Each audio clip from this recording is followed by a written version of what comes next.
India's first high-speed rail that will connect Mumbai to Ahmedabad. Honorable Prime Minister Narendra Modi's dream project commences today. This project will be built and operated by National High Speed Rail Corporation Limited. The first step of the project would be construction of a training institute in Vadodara, where more than 4,000 officials will be trained on the new technology. Then across rivers, roads and rail lines, bridges would be constructed. This project will provide employment to over 20,000 people. Oceans, mountains, cities.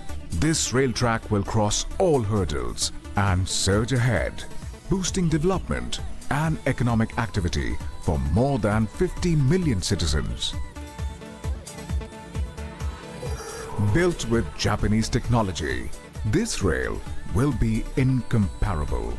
This high-speed train will boost the nation's development and help build a new progressive India.